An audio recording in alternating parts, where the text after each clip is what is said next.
there, and welcome to the Junk Drawer Workshop. My name is Kim Smith, and I'm the owner of A Balanced Abode NJ, which is a home organization company. Something that I've learned in my time as a professional home organizer is that the people I serve have it in them. They have it in them to declutter.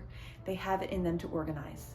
The thing that's missing is an accountability partner. My goal in this workshop is to be your accountability partner, to help guide you step by step through the decluttering and organizing process for the junk drawer, and to help you get from point A to point B with a lot of happiness and success. The junk drawer is a really great place to start. For one, it's a small space, and the smaller the space, the faster it is to see progress.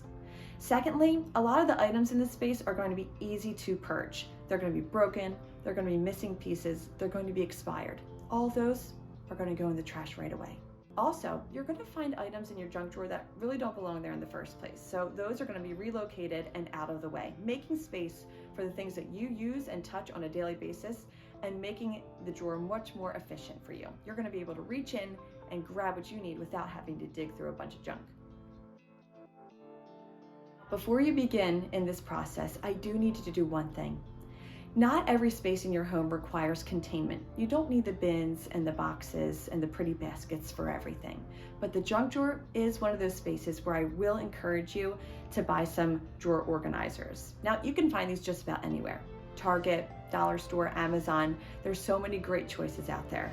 But the reason why we need containment in a junk drawer is because there's going to be lots of categories of items that we get through. And the only way to maintain this space is to keep the items that we go through in their own categories.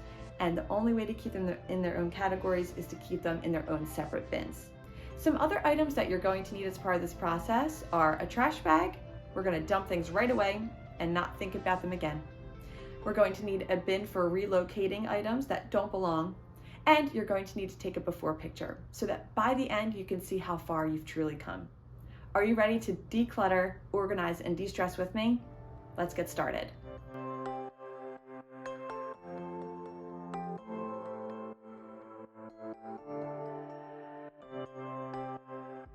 I'd like for you to start by taking out each item individually, and as you're taking it out, making a quick decision right then and there whether it's a keep, donate, or discard. Now, most of the items that we find in a junk drawer are going to be keep or trash, but you never know what treasures you may find. As you're deciding which items to keep or trash, I want you to keep these questions in mind. When was the last time I used it? How often do I use it? Do I actually really like and enjoy this item, or is it just taking up space in my life?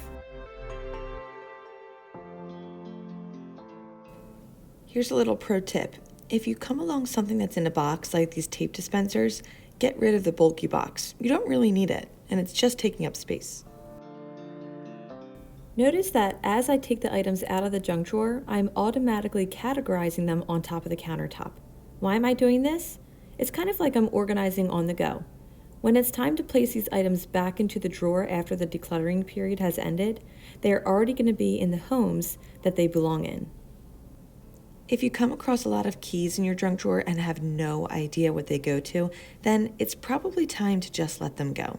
Think about it. If they've been at the bottom of your junk drawer for who knows how long, you clearly do not need them.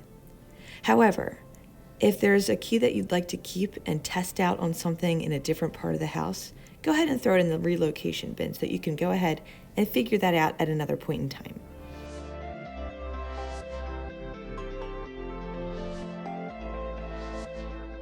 The longer that you go through this drawer, you're going to find definite categories popping up, trust me. So when you're categorizing the items on your countertop, think about what they're used for. What type of material are they? Can they be housed together, or do they really need a separate bin? As an example, you can see that I'm keeping my tape and my glue together. This is because they're both adhesive products and I can have them live together in my junk drawer.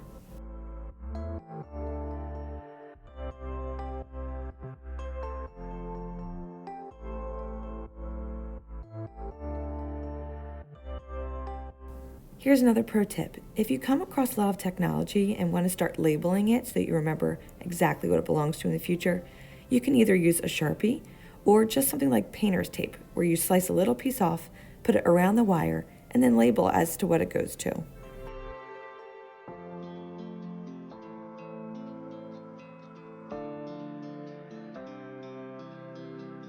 I'm finally at the point in my decluttering where the bottom of the drawer is visible, and this makes finding items that match one another really easy.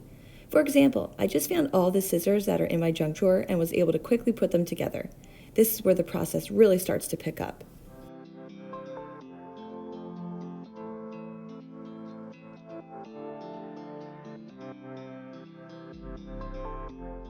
I don't know about you, but as a parent of 3 children, these random pencils always seem to pile up. But I don't really like the look or feel of a lot of them. You know what I mean? I'm a true Dixon Ticonderoga girl, so this is the time that I'm going to start ditching all the pencils that I do not like the feel of, that do not sharpen well, that have just been piling up inside of the junk drawer. I'm also going to get rid of any that don't have erasers on them, and I'm going to make room for the ones that I really truly use and love. The same thing is going to go with my pens and markers. If I don't like the way they feel when I'm writing with them, I'm going to take this time to get rid of them. I'm also going to take note of the amount of ink that's left over. Most of these pens you can see through these days, so if the ink is almost gone, I'd say ditch it.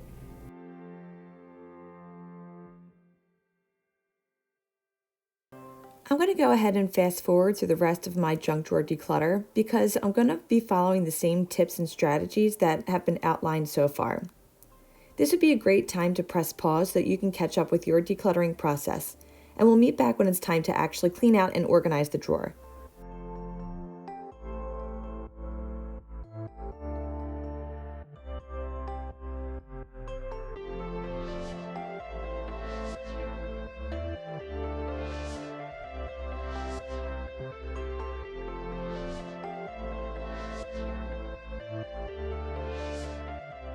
Now that your drawer is all emptied out, take a moment just to wipe it down so it looks nice for the future.